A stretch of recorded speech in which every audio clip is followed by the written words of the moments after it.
चला उठा. संजय तुम्हाला आताच्या आता दादरच्या आदिवासी ब्रँच मध्ये आलेला इथं दिसला पाहिजे. काय काका एवढं अर्जंट मध्ये बोलवलं, काय झालं काय? पहिले तुम्ही इथं बसा, मग मी तुम्हाला सगळं सविस्तर सांगतो. काय झालं काका? मागच्या वेळेस तुम्ही माझी ह्या शॉपची दादरची जाहिरात तुम्हीच केली होती. ह्या वेळेस कुर्ल्याची जाहिरात पण तुम्हीच करायची. काका मग वाट कसली बात आहे? चला ना लवकर आम्हाला कुर्ल्याला घेऊन.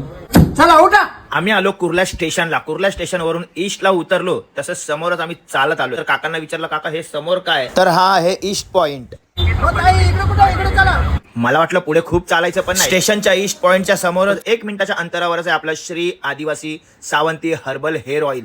हा कुर्ला आमचा ईस्टचा शॉप आहे. काकांच्या या शॉपमध्ये एंट्री करताच गणपती बाप्पांचं दर्शन झालं, देवांचं दर्शन झालं आणि खूप छान असा हा शॉप आहे. काकांचा ऑफलाईन शॉप आहे. आम्ही इथे ह्यासाठी येतो आणि काका आम्हाला ह्यासाठी बोलवतात कारण आम्ही स्वतः हे हेअर ऑइल यूज करतोय. खूप जणांचे कमेंट आले की अरे ज्याच्या डोक्यावर केसच नाही ते इकडे बसले. तर तुम्ही आता बघू शकता की काकांच्या डोक्यावर केस आलेली आहेत, पहिल्यापेक्षा जास्त आलेली आहेत केस.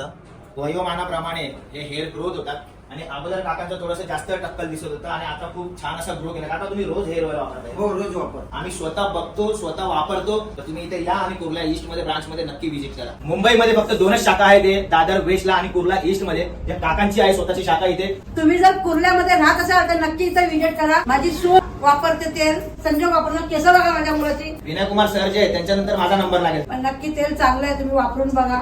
जय हिंद, जय महाराष्ट्र.